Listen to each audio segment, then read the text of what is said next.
남들이 다 죽는다고 예측을 하셨는데 이분 안 죽거든요. 네, 안 죽어요. 그리고 제가 또 주제를 가져온 이유 중에 하나가 네. 24년도에 이제 오물풍선 여러 가지 소심한 복수라고 할게요.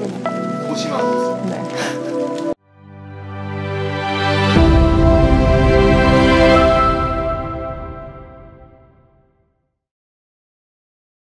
안녕하십니까 선생님. 안녕하십니까, 만산입니다.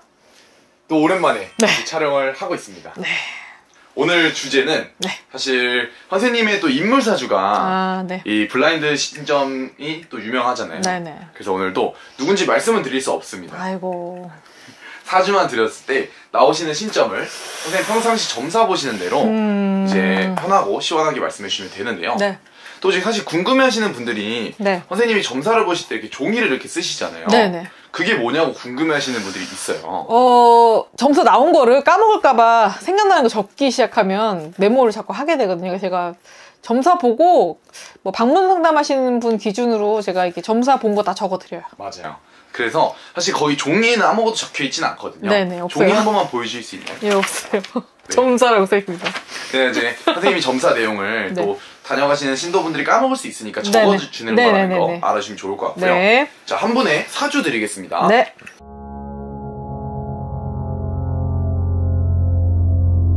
뭔가 만들어낸 인물?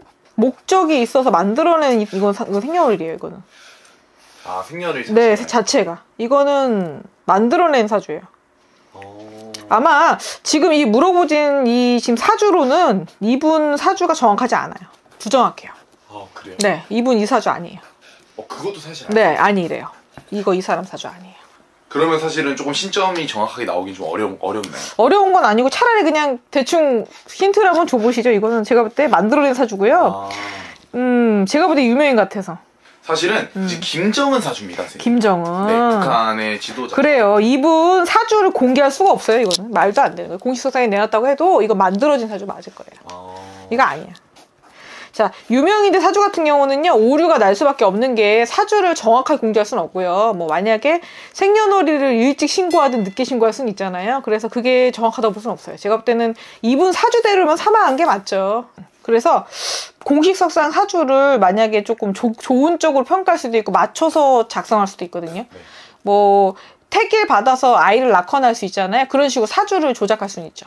그런 조금 알려진 사주는 아마 올바른 사주는 아닐 거다. 네, 만약에 이 사주대로라면은 이 사람이 단명은 맞죠. 그렇지만 이 사주는 정확한 사주가 아니에요. 맞아, 사실 그런 설도 굉장히 많잖아요. 네, 아니에요. 이분 이 사주 아니에요. 그러면은 사실은 선생님이 원래 신점을 보실 때 사주 없이 네. 이제 누군지만 알아도 사실 볼 수 있다고 제가 들었어요. 네네. 뭐 이름만 줘도 풀 수 있죠. 네, 선생님 그러면 이분을 선생님이 생각하시면서 신점 0점 봐주시면 감사하겠습니다. 남들이 다 죽는다고 예측을 하셨는데 이분 안 죽거든요. 네, 안 죽어요. 그리고 이분이 뭐 정월달 초하루로 잡은 이유가 국가 주석으로서 아니면은 뭐 지도자로서 초하루가 의미가 여러 가지가 있는데요. 뭐 무속인들 같은 초하루가 많고요. 정치인도 일일인 사주가 굉장히 많아요. 네. 그러니까 대표나 뭐 대표직 자리를 맡거나 아니면은 뭐 국가 주석이 만약 1일이라면 어떻게 보면은 숫자적으로 봤을 때도 넘버1인 거죠. 뭐 그런 식으로 제가 볼 때 해석이 될 것 같아요. 그래서 이런 식으로 잡은 거다. 네, 제가 볼 때 이거 설정된 거죠. 네. 이 사주는 정확하지 않아요. 그러면 쥐띠생 아닐 수도 있어요. 84년생이 아닐 수도 있고요. 네, 제가 볼 때는 이분이 84년생이라 보기 좀 힘들어요. 사실은 돼지띠라고 볼 수 있겠어요. 제가 볼 때. 돼지띠. 네. 사실은 이분의 영향에 따라서 한국 경제라든지 한국의 이런 국방 자체가 많이 움직이잖아요. 네네네. 그래서 한번 궁금해서 여쭤본 건데 네네. 이분의 남은 하반기랑 네. 이어지는 신년의 운기는 어떤가요, 선생님? 하반기 같은 경우는 지금 약간 침체되어 있다? 약간 활동을 초반기 때 봄에 많이 하시다가 아마 하반기 때 또 존댓말 썼다고 또 욕할 수 있으니까 제가 이분은 그래도 공인이기 때문에 제가 존댓말을 붙일 수밖에 없어요. 그건 좀 이해를 해주시고요. 뭐 김정은 씨 같은 경우 뭐 하반기 때 운세가 초반기 때보다 조금 침울하고 한 조금 활동을 많이 안 할 수 있죠. 그래서 아마 활동을 많이 줄였을 수도 있어요. 뭐 공개석상에 많이 드러내기 좀 쉽지 않았을 것 같고요. 뭐 내년에는 조금 더 많이 나와 있겠네요, 바깥으로. 공개석상에 좀 활동이 좀 많아질 것 같아요, 이분은. 그리고 해외 순방이라든가 뭐 여러 가지 움직임이 많아 보이네요. 아, 내년에 네네네. 그런 게 보이시나요? 네네. 근데 사실 또 지금 논란이 되고 있는 게 네. 이제 북한의 김정은이 사실 한 10여 년 만에 네. 장군들을 모아서 회의를 또 했다고 전쟁 준비를 하는 게 아니냐 이런 말들도 많아요. 전쟁할 수 있는 여력 안 돼요. 그리고 전쟁 별로 안 좋아해 이 사람. 겉으로 봤을 때 세 보이고요. 겉으로 봤을 때 난폭할 것 같으나 두려워할 수 있죠. 아 오히려 전쟁 합리주의자예요 이 사람.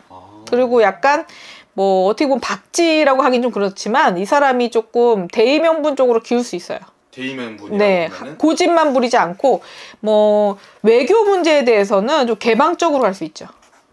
주권을 뺏기지 않는 선에서요. 주권을 잃지 않는 저기 본인의 왕권이라든가 지금 왕세습이랑 똑같은 거죠. 그래서 주권을 잃지 않는 선에서 아마 외교 문제에서는 좀 그 주권만 침해되지 않는 선에서는 대의명분을 따를 것 같네요. 제가 또 주제를 가져온 이유 중에 하나가 네. 24년도에 이제 오물풍선 뭐 여러 가지 소심한 복수라고 할게요 그냥. 소심한 복수. 네. 소심한 복수고요. 제가 볼 때는 이거는 뭔가 실험을 해서 GPS적인 뭔가의 정보를 얻기 위해서 했다고 보는 거예요, 저는. 정보 수집. 정보 수집. 네, GPS적 정보 수집으로 볼게요, 이거는. 그러면 또 이제 러시아로 또 북한군을 또 파병도 했어요. 이거는 대외적인 명분이 필요해서 간 거예요. 대외적인 명분? 네, 그 북한군을 뭐 어떻게 통솔을 하고 뭐 이런 걸 떠나서 대외적인 외교 관계 때문에 내보낸 걸로 봤어요. 네. 러시아가 무기가 없을 거예요, 아마. 네. 거의 바닥에 놨다고 보는 거고요.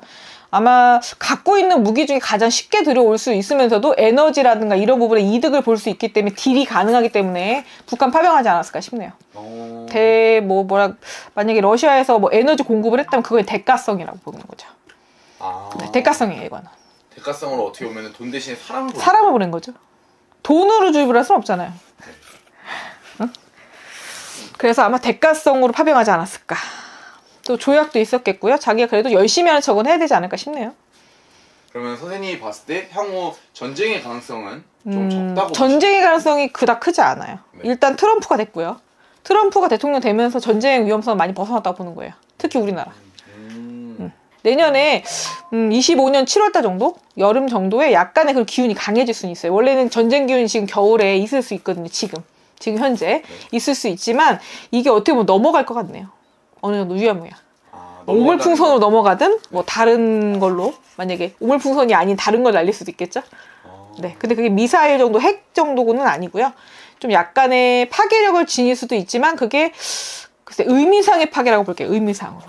이렇게 전쟁으로 이어지진 좀 전쟁은 좀 힘들고요. 내년 7월 달이면 가능할 수는 있는데 국지전밖에 안 돼요. 이거는 국지전으로 만약에 뭐 보여주기식 전쟁이라고 보기도 힘들죠. 이거는 국지전이죠. 국지전으로 뭐 약간 반짝할 수는 있겠네요. 내년 25년 7월 달에. 옛날에 연평도 정도 수준보다는 조금 낮을 것 같아요. 의도한 바는 아닌데 네. 시청자분들이 오해하실까 말씀드리는 거. 네. 선생님이 또 이런 얘기를 하는데 해병대 옷을 입고 계셔서 저는 이 주제 가져올 줄은 몰랐네요. 네. 그래서 저 컨셉이 조금 선생님이 알고 한 게 아니라. 그건 아니고요. 그건 아니지. 네, 좀 군복이 재밌어서 한번 입어봤습니다.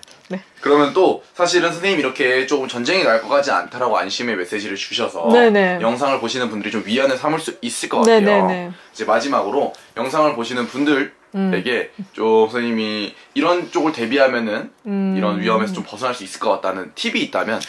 글쎄요, 지금 우리나라가 과도기예요.